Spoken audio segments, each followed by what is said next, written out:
أشهد أن لا إله إلا الله وحده لا شريك له له الملك الحق المبين وأشهد أن سيدنا محمدا عبده ورسوله صادق الوعد الأمين أما بعد فيا أيها الحاضرون اتقوا الله حق تقاته ولا تموتن إلا وأنتم مسلمون فقال الله تعالى يا أيها الذين آمنوا اتقوا الله وآمنوا برسوله ويؤتيكم كفلين من رحمته ويجعل لكم نورا تمشون به ويغفر لكم والله غفور رحيم.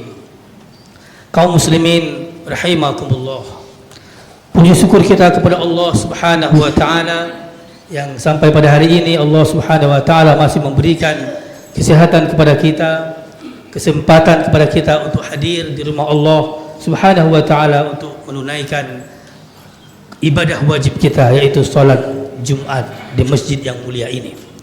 Kemudian selawat dan salam kepada baginda Rasulullah sallallahu alaihi wasallam, kepada para keluarga dan sahabat beliau sekalian, dan dengan perjuangan mereka semua Rasulullah dan sahabat-sahabatnya kita mengenal agama Islam dan kita menjadi bagian dari orang-orang mukmin pada hari ini.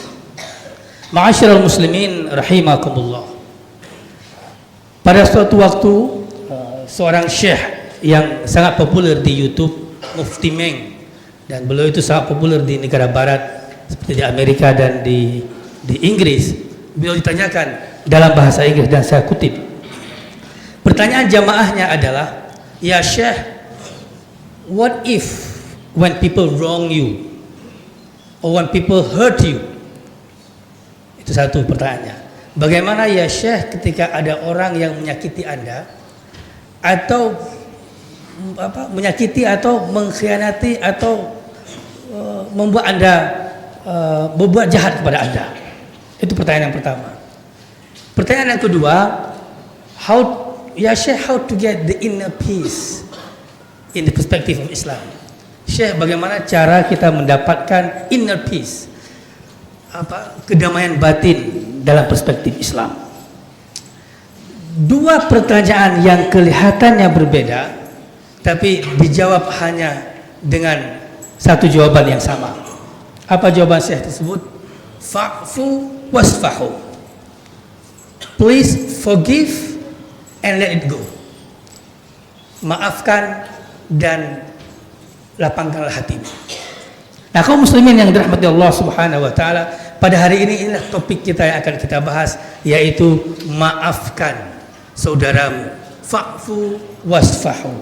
Forgive and let it go. Jadi kata Syekh itu, we may forgive although we cannot forget. Kita harus memaafkan walaupun tidak bisa melupakan terhadap orang-orang yang menyakiti kita. Tidak salah ya. Maafkan walaupun tidak mampu melupakan. Kaum muslimin yang dirahmati Allah, dalam waktu 10 menit ke depan insyaallah kita akan melihat kenapa memaafkan itu menjadi sesuatu yang membuat inner peace kita, membuat batin kita itu nyaman. Karena pada setiap hari, setiap salat malam, misalnya kita mengetuk pintu Allah Subhanahu wa taala untuk meminta ampun, meminta maaf. Rabbana innaka afuwun karimun halimun tuhibbul afwa fa'fu anni ya Allah. Kita selalu ya Allah, maafkanlah saya ya Allah. Beri ampunan kepada saya ya Allah. Kita mengetuk hatinya Khalik untuk memaafkan kita, tapi pada waktu yang sama kita tidak mampu memaafkan sesama makhluk. Kalau muslimin yang dirahmati Allah, what is the change, kata orang, apa sih kesempatan Allah akan memaafkan kita ketika kita meminta ampun kepada Allah Subhanahu wa taala, pada saat yang sama kita masih menyimpan dendam dan amarah kepada orang-orang yang menyakiti hati kita. Itu yang pertama. Oleh karena itu, karena kita butuh terhadap ampunan Allah Subhanahu wa taala, maka marilah kita mengikhlaskan diri kita untuk memaafkan saudara-saudara kita, teman-teman kita, kolega-kolega kita yang mungkin tersilapkan dan terlupakan menyakiti hati kita. Apalagi menyongsong bulan suci Ramadan, maka hapuskanlah rasa marah, dendam, benci kepada teman-teman dan saudara-saudara kita. Kalau muslimin yang dirahmati Allah, itu yang pertama. Karena kita butuh terhadap ampunan Allah Subhanahu wa taala, maka kita harus ikhlas. Fa'fu wasfahu. Kita harus ikhlas to forgive and let it go kepada saudara-saudara kita yang lain. Kemudian Mufti Meng juga menyebutkan kembali bahwa ketika Anda disakiti oleh orang, when you get hurt, katanya, please remember Allah knows who hurt you, so leave it to Allah. Ketika engkau disakiti oleh orang lain, yakinlah Allah tahu siapa yang menyakitimu itu. Oleh karena itu, biarkanlah Allah memutuskan apa yang ingin diputuskan terhadap orang tersebut. Nah, kalau itu yang kita tanamkan di hati kita, insya Allah damai hati ini, kaum muslimin yang dirahmati Allah. Hana bengeh di kegom. Ketika orang marah sebenarnya kepada kita katakan, nadro dengan Allah. Yang digampung seperti itu kan, nadro dengan Allah. Ya. Ketika ditanya, apakah boleh kita kaum muslimin tidak memaafkan saudara-saudara kita yang menyakiti hati kita? Jawabannya, boleh. Jawabannya boleh sekali. Karena itu hak kita untuk tidak memaafkan orang yang menyalahkan kita. Tapi alangkah mulianya kita kalau kita memberi maaf. Oleh karena itu kaum muslimin yang dirahmati Allah, karena memaafkan itu sangat sulit, dan orang yang kita salahkan punya hak untuk tidak memaafkan kita, maka marilah kita tidak gampang lidah kita menyakiti hati orang lain, tidak gampang tangan kita menyakiti hati orang lain. Bayangkan kaum muslimin, ketika kita mendatangi orang yang kita sakiti, kita katakan, nepu ma'ahlun, please forgive me. Terus orang tersebut mengatakan, tapreh huruf kiamat. Honjak, ini jawaban. Tapreh huruf kiamat. Kita tunggu hari kiamat. Semua Allah menghakimi kita berdua. Jadi ketika orang yang kita sakiti mengatakan seperti itu, bahwa engkau sudah menyakiti hatiku, hati saya, dan engkau menyalahkan saya dan segala macam, mengkhianati bla bla bla, dan itu saya serahkan kepada Allah untuk membalasnya, dan kita tunggu di hari kiamat nanti. Dan itu sah si orang yang kita sakiti mengatakan seperti itu. Dan Allah Subhanahu wa taala tidak akan mengampuni kita kesalahan kita terhadap orang, terhadap khalik atau terhadap makhluk ketika si makhluk tersebut belum memaafkan kita. Kaum muslimin yang dirahmati Allah Subhanahu wa taala, kita melihat kalau kita merujuk ke sejarah dari awal kisah klasik Nabi Yusuf. Ketika Nabiullah Yusuf disakiti, dikhianati oleh saudaranya, walquhu fi ghayabati jub, kata saudaranya, kita buang dia ke dalam sumur. Tapi ketika Nabiullah Yusuf sudah berada di puncuk kepemimpinannya, ketemu dengan saudaranya, bahkan sebelum ketemu Nabiullah Yusuf sudah memaafkan saudaranya tersebut. Itu contoh bagaimana kita diharuskan atau di-encourage, diingatkan untuk selalu memberi maaf kepada orang-orang yang menyalahi kita. Maka Allah Subhanahu wa taala mengatakan dalam firman-Nya Al-A'raf ayat 199, khuzil afwa wa'mul bil 'urf wa'rid 'anil jahilin. Apa kata Allah? Berilah maaf kepada orang yang menyakitimu, serulah kebaikan dengan kebajikan, dan jauhilah dirimu dari orang-orang dari orang-orang jahil. Ada 3 pesan dari ayat ini. Pertama, berilah maaf kepada orang yang menyakitimu. Yang kedua, serulah dengan kebajikan, kebaikan dengan cara yang baik. Dan yang terakhir, tapuji uhdro tu, urang-urang yang pekatil lagi. Cina urang yang tidak bisa menjaga lidahnya, tidak bisa menjaga mulutnya. Mihana kita tegok tak hana mengating. Dia puji oleh Allah Subhanahu wa taala sebagaimana yang dipesankan oleh Allah dalam surah ini. Nah, tadi kita melihat contoh Nabiullah Yusuf, bagaimana Nabiullah Yusuf mengampuni atau memaafkan saudara-saudaranya. Kita meranjak ke sejarah Nabiullah Muhammad, Nabi kita. Apa yang terjadi ketika Allah Subhanahu wa taala mengutuskan malaikat untuk menghancurkan penduduk Taif pada suatu waktu Rasulullah SAW pada masa Amul Hazni, pada tahun kesedihan, beliau berangkat ke Taif karena merasa di sana akan mendapatkan sanctuary, akan mendapatkan orang-orang yang bisa melindungi beliau. Tapi apa yang terjadi? Beliau diusir sampai berdarah-darah, sehingga kata malaikat, bagaimana Allah akan menyelamatkan seorang kaum yang mengucurkan darah nabinya? Tapi kata Rasul, jangan. Wahum qaumun la ya'lamun, mereka tidak mengerti. Insya Allah akan lahir orang-orang yang menyembah Allah di negeri Taif tersebut.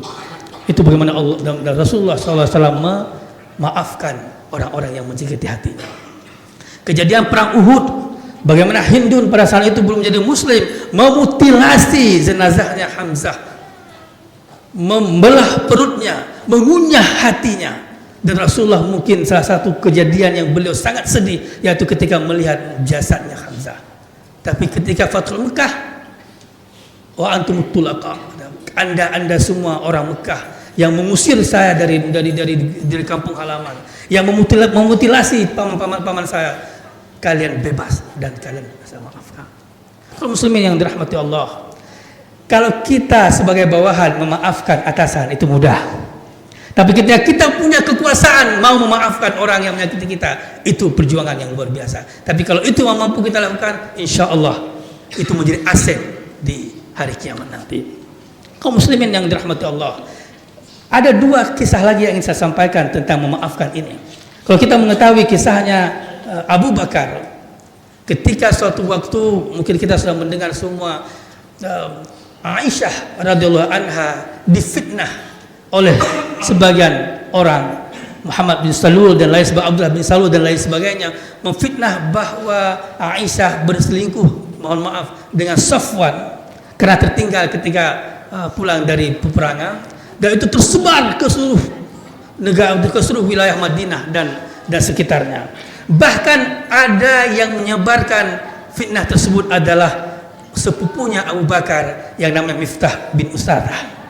Sepupunya Nabi, keponakannya Abu Bakar, sepupunya dengan Aisyah, yang ikut menyebarkan itu.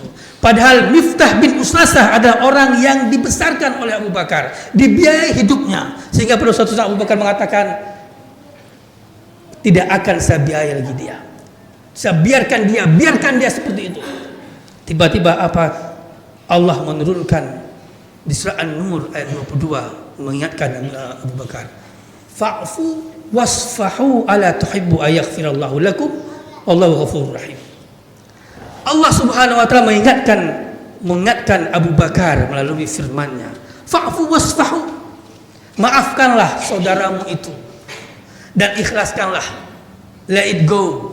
Apakah engkau tidak mau Allah mengampuni dosamu?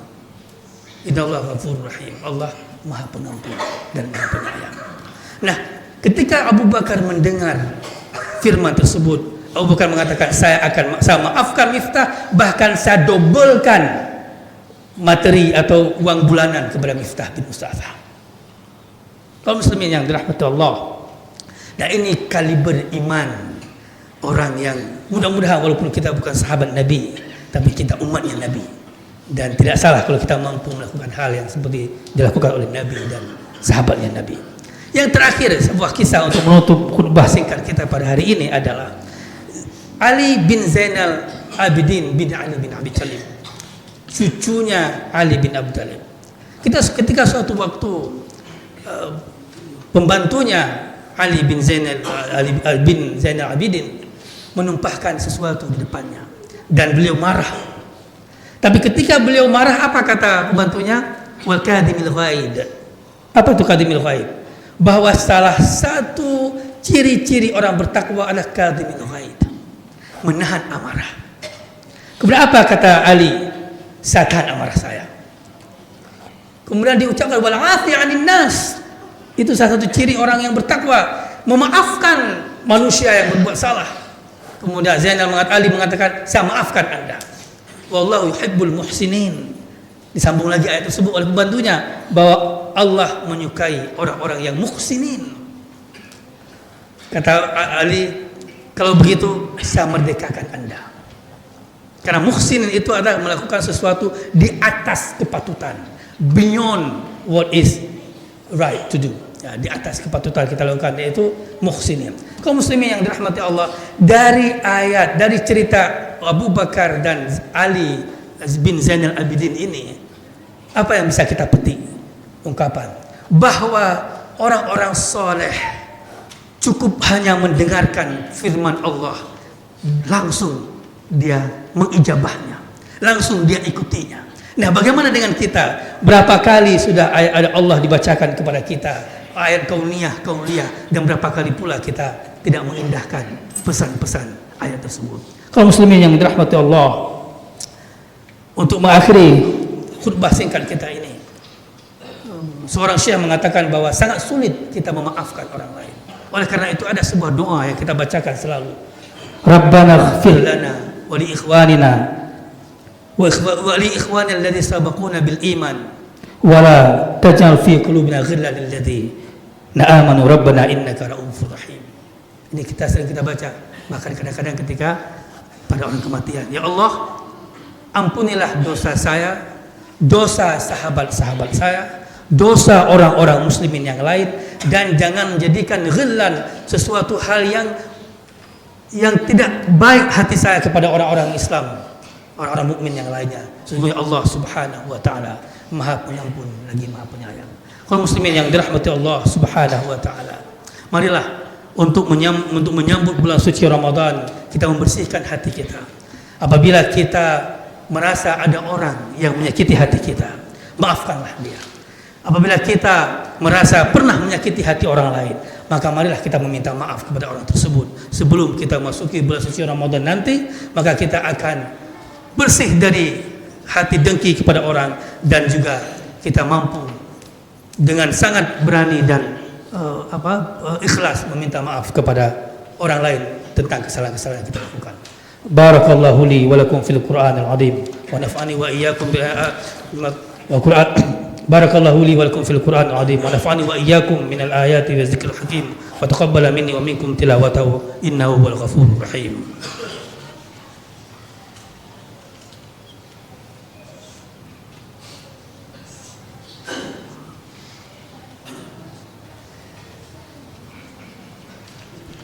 Alhamdulillah nahmaduhu wa nasta'in